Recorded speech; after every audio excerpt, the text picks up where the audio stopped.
التماس دعا بسم اللہ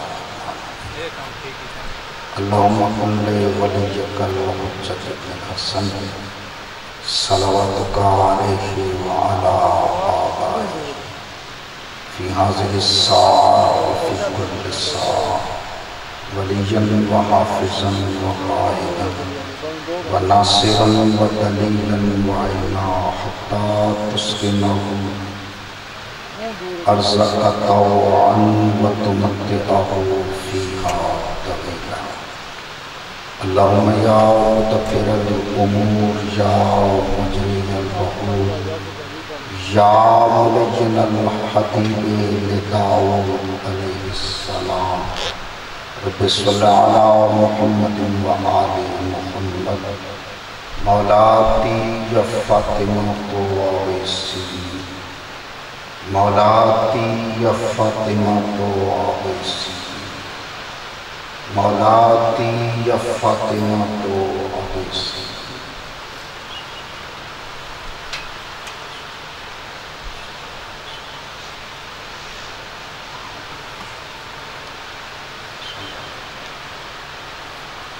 واجب سمجھ کر صلوات کی نماز اللہ صلی علی اگر زحمت نہ سمجھیں تو ذرا اس سے تھوڑی بلند صلوات اللہ صلی علی اعوذ باللہ من الشیطان اللعین الرجیم بسم اللہ الرحمن الرحیم الحمد للہ رب الخلائق والبریہ والعالم الجاہر والخفیہ وبیدہ ملکوت الارضین والسماوات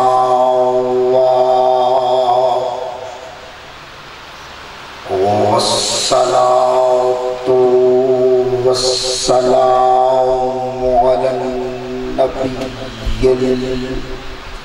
الأمي القرشي الهاشمي المطلبي المكي المدني الطاهري الرسول المبعوث على العرب والعجم بالقاسم محمد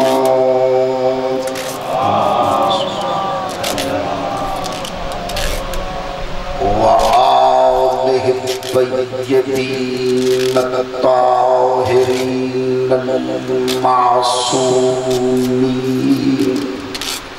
أما بعد فقد قال الله تبارك وتعالى في كتابه المجيد وفرقانه الحميد وقوله الحق بسم الله الرحمن الرحيم كانوا من قبل يستفتحون على الذين كفروا فلما جاءهم ما عرفوا كفروا به فلعنة الله على الكافرين صلوات اللهم صل على محمد وآل محمد نعرہ تکبیر اتنا بھی کم مجمع نہیں ہے جتنی آواز کم ہے. نعرہ تکبیر، نعرہ رسالت یا رسول اللہ، نعرہ رسالت، نعرہ حیدریہ، حیدریہ، حسینیت، حسینیت زندہ باد، یزیدیت زندہ باد، یزیدیت زندہ باد، بآواز بلند صلوات. اللہم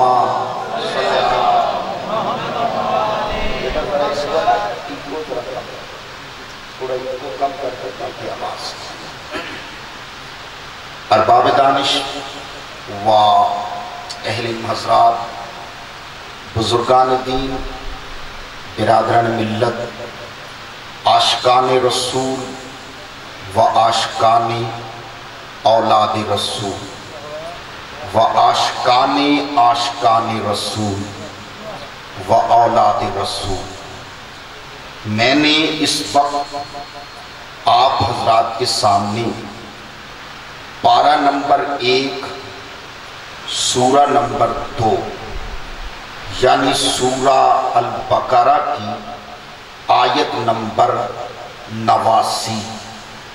89 تلاوت کرنے کا شرف حاصل کیا ہے.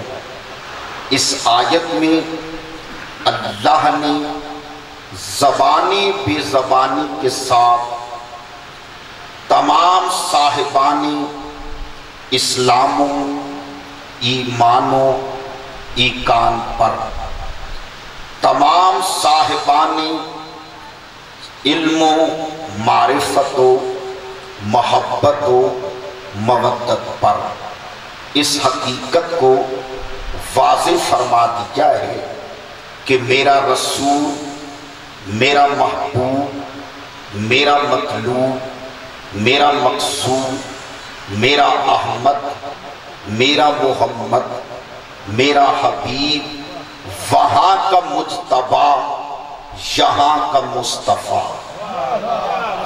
بس تھوڑا سا بولیں گے میری بات آپ تک پہنچ جائے میرے لیے کافی ہے. مجھ اللہ اور کائنات کے درمیان کل بھی وسیلہ تھا، آج بھی وسیلہ ہے.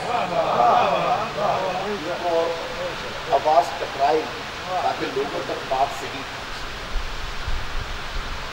خدا فرما رہا ہے کانو من قبل یستفتحون علی الذین کفروا.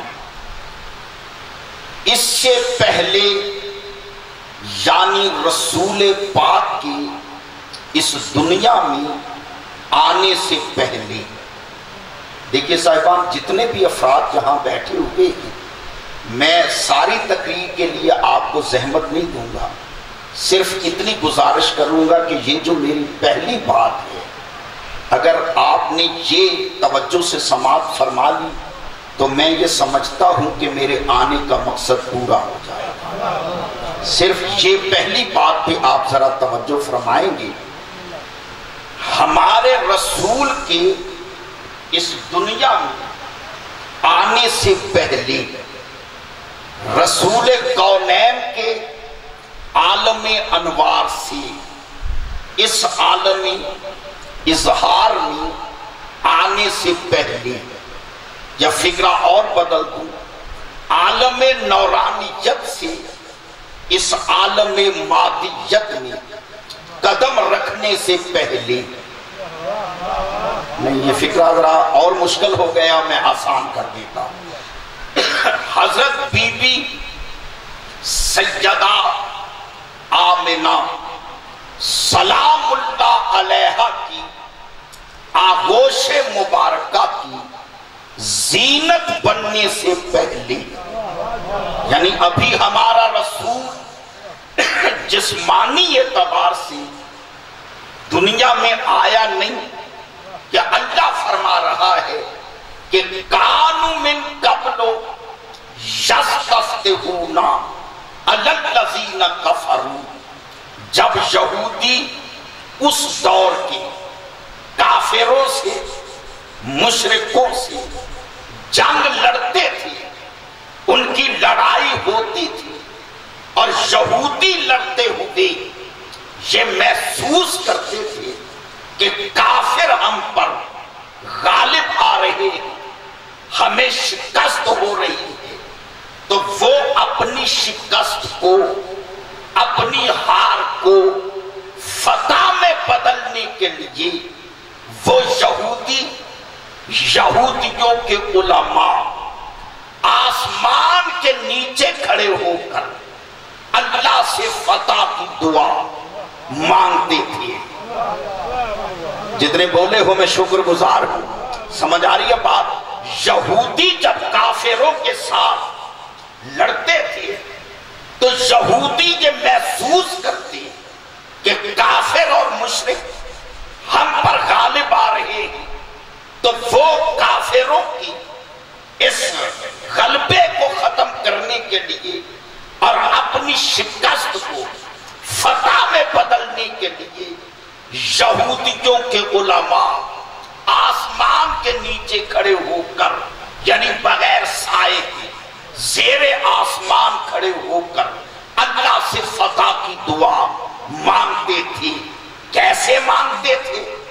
وہ یہودی علماء ہاتھ اٹھا کر اللہ کے دربار میں یہ کہتے تھے کہ اللہم انا نسألک بحق نبیک الذی وعدتنا ان تبعثہ فی آخر الزمان۔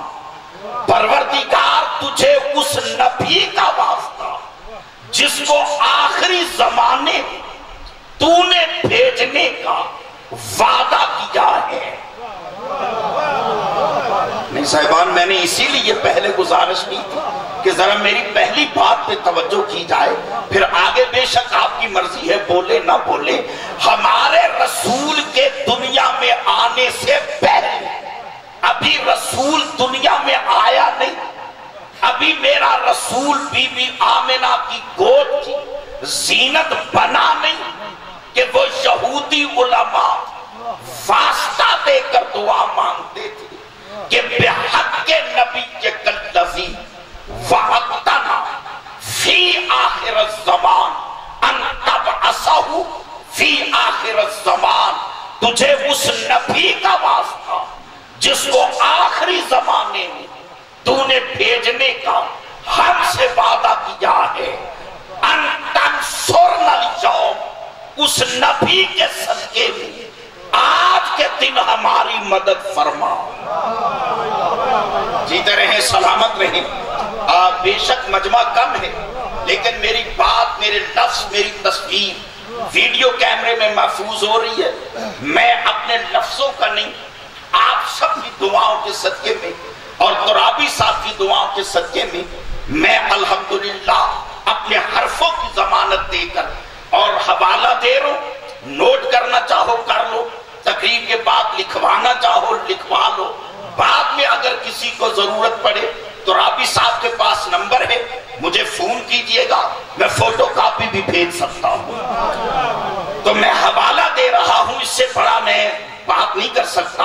ہمارے بھائیوں کی بہت بڑی کتاب تفسیر کبیر، حضرت علامہ فخر الدین رازی علیہ الرحمہ کی لکھی ہوئی، جلد نمبر 1۔ دوسری کتاب تفسیر در منصور، جلد نمبر 1، چونکہ پہلے پارے کی تفسیر ہے، حضرت علامہ جلال الدین سیوطی رحمت اللہ علیہ کی لکھی ہوئی۔ تیسری کتاب تفسیر ابن کثیر، حضرت حافظ اماد الدین ابن کثیر علیہ الرحمہ کی لکھی ہوئی، جلد نمبر 1۔ آپ چپ رہیں گے، میں آگے بڑھ جاؤں گا۔ میرے حیدر، میرے معظم مکرم سامعین، چوتھی کتاب کا نام ہے تفسیر روح المعانی، حضرت علامہ شہاب الدین محمود آلوسی کی لکھی ہوئی۔ میں وہاں سے لے کے پڑھ رہا ہوں کہ جب یہودیوں پہ یہ سخت وقت آتا کہ کافر جنگ کرتے ہوئے ان پہ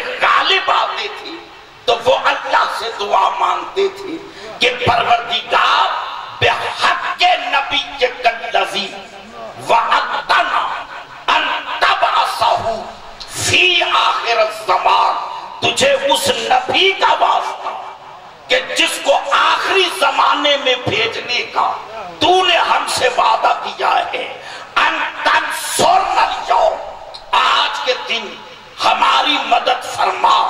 علامہ جلال الدین سیوطی فرماتے ہیں کہ جب وہ ہمارے نبی کے آنے سے پہلے یہودی واسطہ دیتے تھے تو اللہ ان کے واسطے کو، ان کی دعا کو رد نہیں کرتا۔ تھوڑا سا زبان کے ساتھ بولیں گے میرے ساتھ، اللہ ان کی دعا کو رد نہیں کرتا تھا، بلکہ ادھر وہ دعا مانگتے تھے، ادھر اللہ ہمارے نبی کے واسطے سے مانگی ہوئی دعا پر یہودیوں کو فتح دے دیتا۔ اب آپ بولے نہ بولے چپ رہے، میں فکرہ دے کے آگے بڑھ جاؤں گا۔ میرے شیعہ سنی بھائیو، ہمارا وہ نبی، ہمارا وہ رسول جو سو رہے، وہ سوتے بھی جائیں لیکن میرا یہ فکرہ ضرور لیں گے، ہمارا وہ نبی، ہمارا وہ رسول جو دنیا میں آنے سے پہلے یہودیوں کے لیے وسیلہ بن سکتا ہے۔ توجہ فرمائے صاحبان، تو وہ اس دنیا میں آنے کے بعد اپنے امتیوں کے لیے، ہم جیسے گناہگاروں کے لیے وسیلہ کیسے نہیں ہو سکتا؟ میرے معظم مکرم سامعین، آپ خاموش ہو گئے، مجھے گلا ہوا ہے، لاہور تک دکھی جاؤں گا فکرہ اگر میرا ضائع گیا۔ وہ یہودی واسطہ کس کا دیتے تھے؟ ہمارے نبی کا۔ یہ تو مشکل بات نہیں ہے۔ اب دیکھیں نا، میں ترنم میں تجھے بات نہیں دے سکتا، آپ کو اسی انداز میں سننا پڑے گا۔ وہ واسطہ کس کا دیتے تھے؟ بولو، نہیں سارے نہیں بولو کہ میں بھی رکا رہوں گا۔ ہم واسطہ کس کا دیتے تھے؟ ہمارے نبی کا۔ امتی کس کے تھے؟ جناب موسیٰ کے۔ کلمہ پڑھتے ہیں لا الہ الا اللہ، موسیٰ کلیم اللہ، کلمہ موسیٰ کا پڑھ رہے ہیں۔ حیدری، نہیں صاحبان توجہ فرمائے، کلمہ جناب موسیٰ کا پڑھ رہے ہیں، واسطہ دے رہے ہمارے نبی کا۔ بھئی ان کو چاہیے کہ جس کے وہ امتی ہیں وہ واسطہ بھی اسی کا دے۔ جب امتی موسیٰ کے ہیں تو واسطہ بھی موسیٰ کا دے کر اللہ سے دعا مانگے۔ موسیٰ کے امتی ہو کر واسطہ موسیٰ کا نہیں دیتے۔ واسطہ حیدری، واسطہ دے رہے ہیں ہمارے نبی کا۔ میرے خاموش سامعین، مجھے کہنے کا حق حاصل ہے، موسیٰ کے امتی ہو کر ہمارے نبی کا واسطہ دینا اس بات کی دلیل ہے کہ یہودی بھی مانتے تھے کہ اگر موسیٰ پر بھی مشکل آئی ہے تو اس نے واسطہ محمد و آل محمد کا دیا۔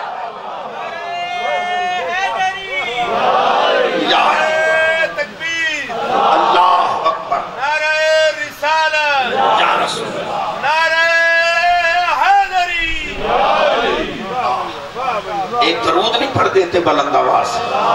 اللہم صلی علی محمد و آل محمد۔ اچھا جی، میں نے بلند آواز سے کہا ہے، اگر یہ بلند ہے تو ایک ڈھیلے ڈھیلے انداز میں بھی درود پڑھ دیں۔ اللہم صلی علی محمد و آل محمد۔ دیکھیے میرے معظم مکرم سامعین، وہ واسطہ دے رہے ہیں، میری بات ضائع نہ جائے، بحق نبی الذی وعدتنا، تجھے اس نبی کا واسطہ، میں بھولا نہیں ہوں، اگر آپ ادھر ادھر دیکھیں گے مجھے رکنا پڑ جائے گا۔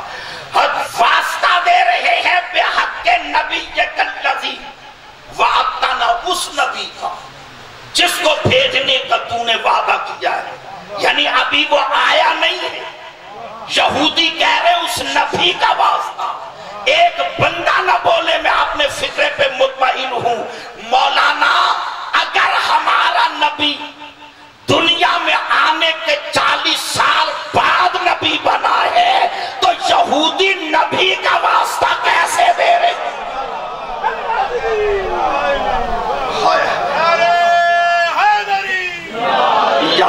جیتے رہیں سلامت رہیں۔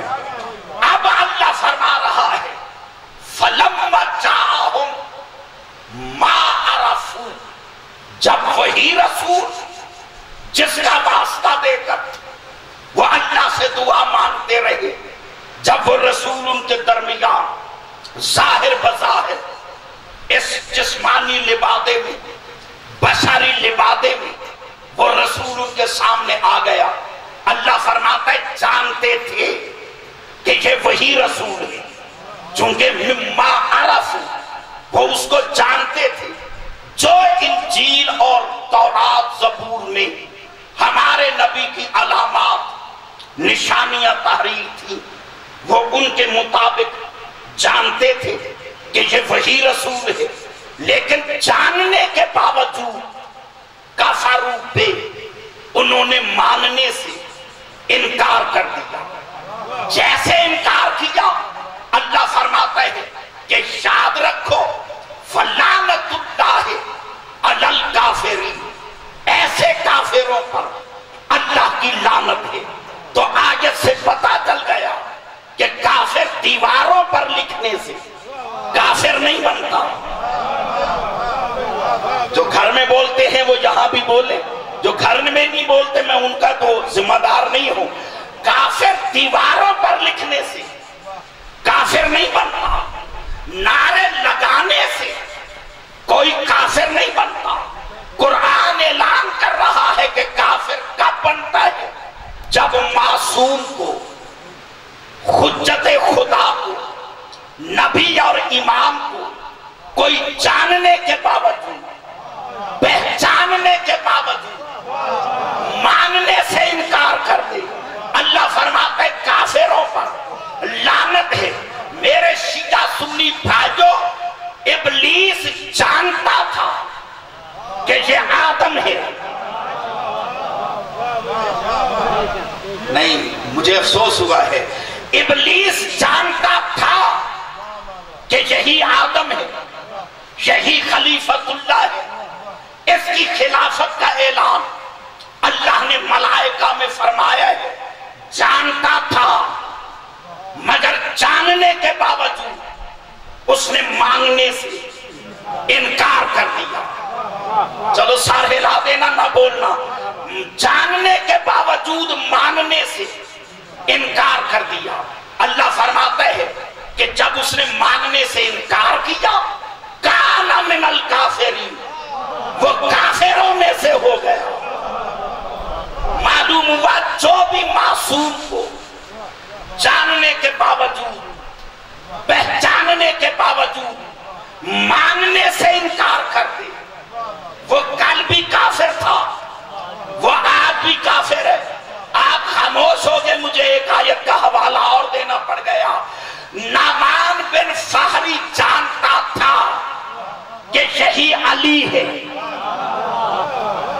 غدیر کے میدان میں جس کی ولایت کا، جس کی امامت کا اللہ نے رسول کے ذریعے سے اعلان فرمایا ہے، من کنت مولا کا اعلان سنایا ہے، لیکن جاننے کے باوجود، ماننے کے باوجود جب اس نے ماننے سے انکار کر دیا، اللہ کو اعلان کرنا پڑا، سالا سائل بعذاب واقع لیسا للکافرین لیسا لہو دافع، کہ یہ عذاب کافروں سے ٹلنے والا نہیں۔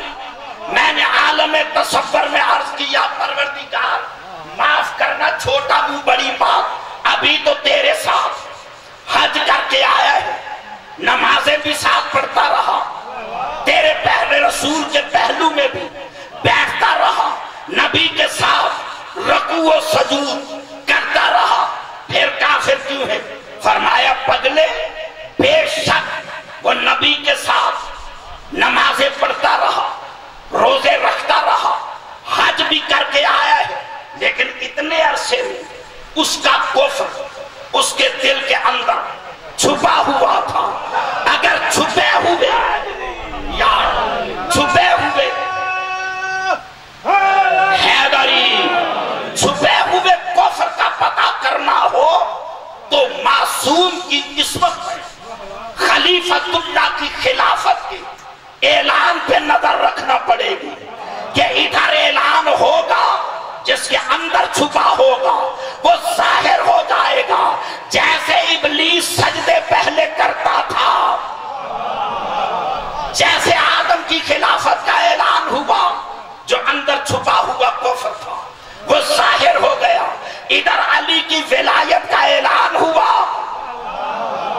جن جن کے دل میں چھپا ہوا کفر تھا وہ ظاہر ہو گیا. تو اللہ فرما رہا ہے کہ ما عرفو، وہ جانتے تھے، پہچانتے تھے کہ یہ وہی رسول ہے. تو میرے معظم مکرم سامعین، چونکہ دامن وقت میں اتنی وسعت نہیں ہوتی کہ میں تشریح کر سکوں، میرے فکر پہ توجہ رہے. انہوں نے واسطہ دیا کس کا؟ بحق کے نبی کے کلذی، اس نبی کا واسطہ، یعنی نبی کے آنے سے پہلے یہودی کہہ رہے ہیں کہ وہ نبی ہے. جتنے بولے ہو میں شکر گزار ہوں. تو پھر ماننا پڑے گا نا کہ آج کے مولوی سے بہتر تو اس دور کے یہودی کا عقیدہ ہے کہ وہ یہودی مان رہا ہے یہودی ہو کر کہ نبی یہاں آ کر نہیں بنتا حیدری، بلکہ نبی بن کے آتا ہے. یہی وجہ ہے کہ ہم شیعہ محمد و آل محمد کا یہ عقیدہ ہے، سبحان اللہ، کہ ہمارے رسول کا فرمان ہے کہ کنت نبی جن آدم بین الماء والدین، میں اس وقت بھی نبی تھا جب کچھ بھی نہ تھا. جب آدم کے دم میں دم نہ تھا، نہ مکی تھے، نہ مکا تھا، نہ جن تھے، نہ انسان تھے، نہ روحیں تھی اور نہ حوریں تھی، نہ غلمان تھی، کچھ بھی نہ تھا. صرف وہ تھا، بنانے والا تھا اور ایک بننے والا محمد الرسول اللہ تھا. میرے شیعہ سنی بھائیوں، ہمارا ایمان ہے کہ میرا نبی یہاں آ کر نبی نہیں بنا بلکہ نبی بن کے آیا ہے. یہی ہے ہمارا عقیدہ. فکرہ سمجھ میں آئے، دل کرے بولنا، نہ کرے پیشہ خاموش رہنا، میں آپ پہ مطمئن ہو کے چلے جاؤں گا. یہ ہے ہمارا عقیدہ بالنبوت.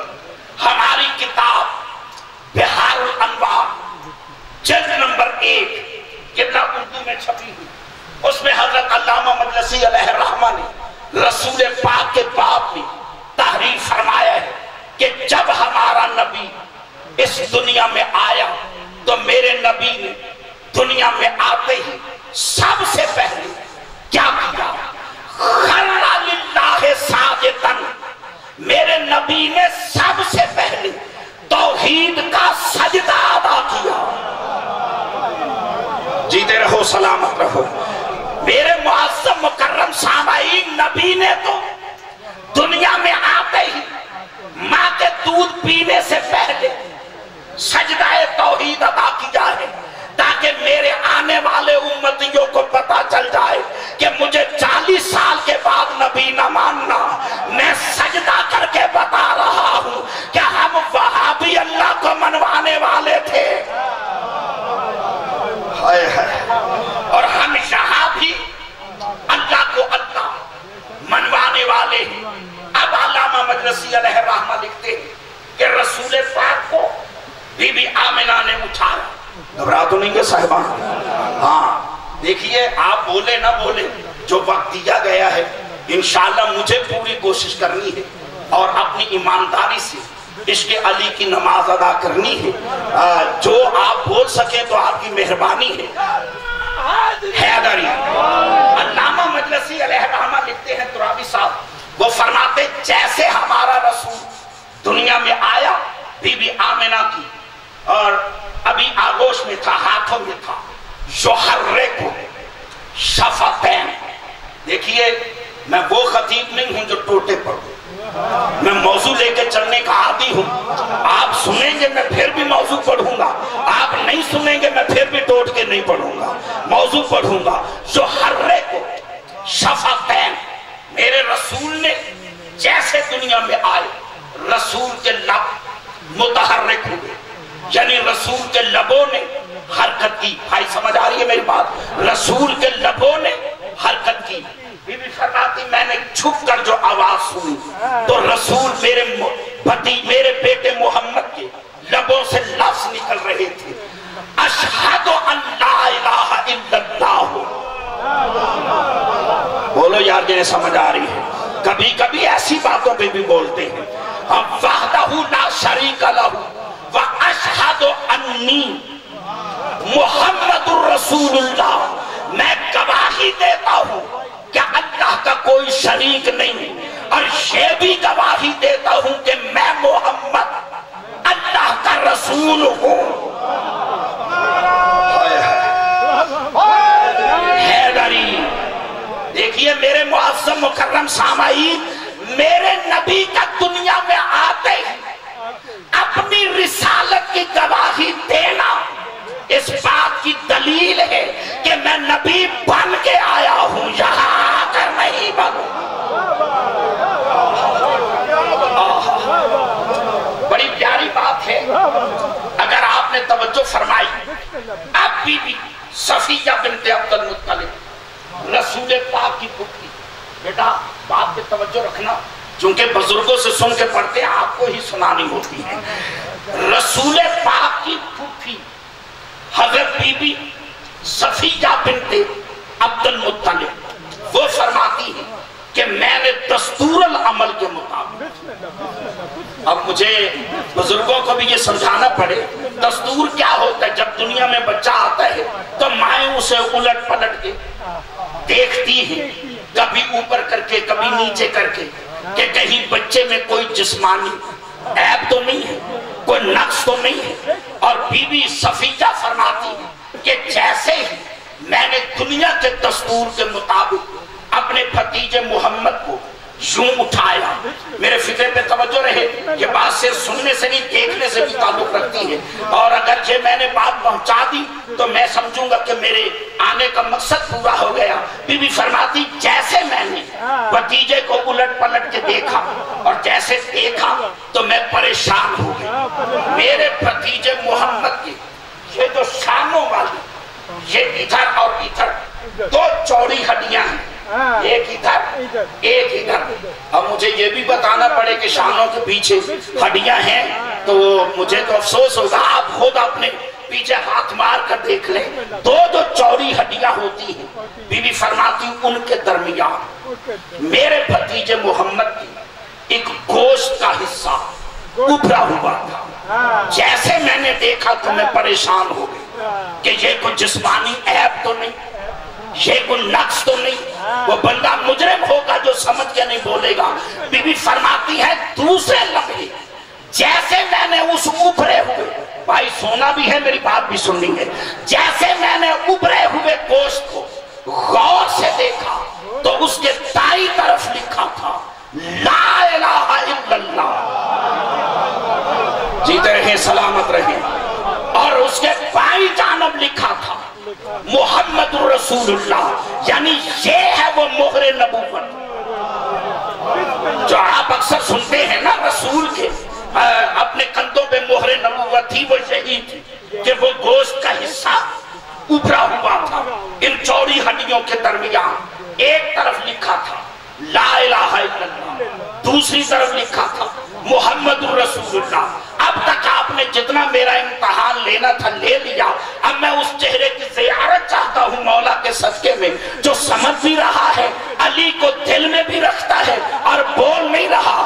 میرے شیعہ سنی بھائیوں، میرے دوستوں، میرے بزرگوں، میں کہنا یہ چاہتا ہوں کہ لا الہ الا اللہ بھی قرآن کی آیت ہے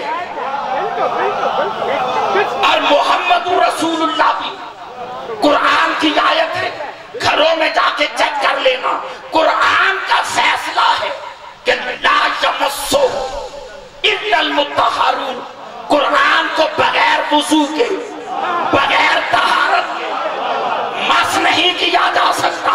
آپ کی چپ کی حد ہے جس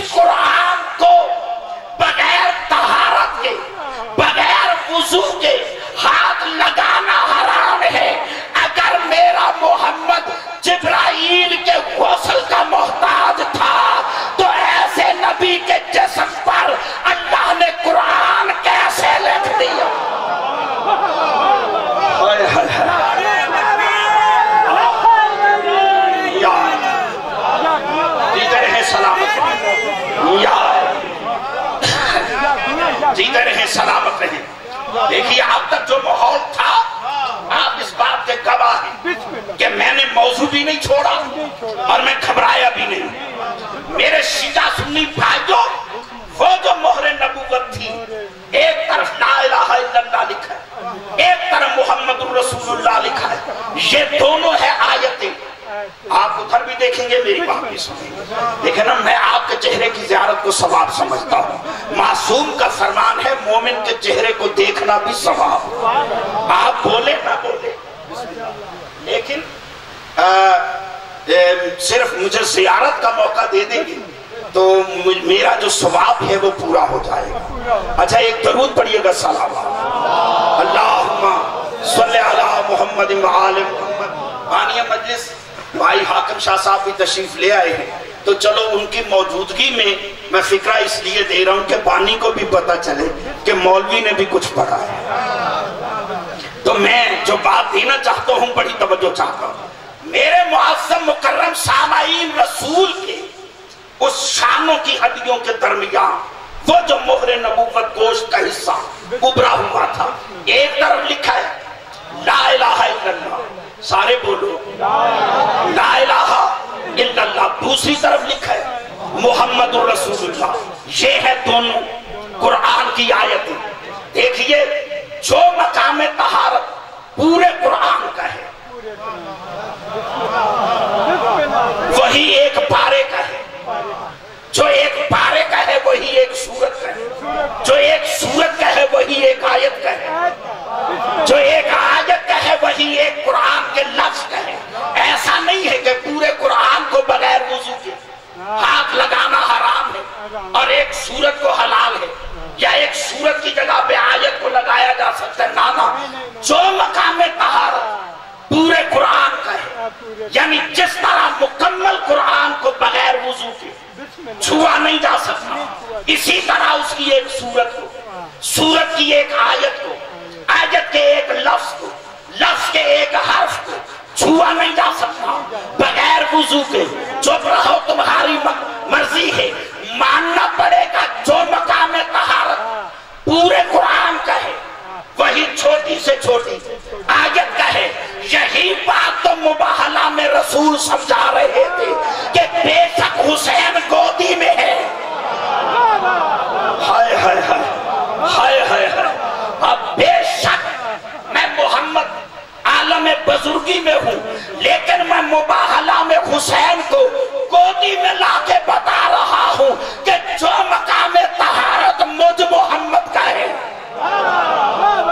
ہائے ہائے ہائے وہی مقام طہارت گودی میں حسین کا ہے. یہاں سنو سال کو نہ دیکھو. جو مقام طہارت بڑے کا ہے وہی مقام طہارت چھوٹے کا ہے. آپ نے بے نیازی کی چپ کر گئے، میں فکرہ بدل رہا ہوں. اگر ان کا مقام طہارت محمد جیسا نہ ہوتا تو میرا نبی مدینے میں سب کے دروازے مسجد میں بند نہ کرواتا اور اس گھر کا دروازہ کھلا نہ رکھتا. کوئی پورے مجمع میں 2-3 بندے بھی بول پڑے، باقیوں پہ گلا نہیں کروں گا اور فکرہ بدلوں گا بھی نہیں، چونکہ فکرہ بدل دیا پھر مزہ نہیں رہے گا. یہ اردو کی کمزوری ہے. میرے شیعہ سنی بھائیوں، رسول نے سب کے دروازے بند کروائے، علی کا دروازہ کھلا رکھا.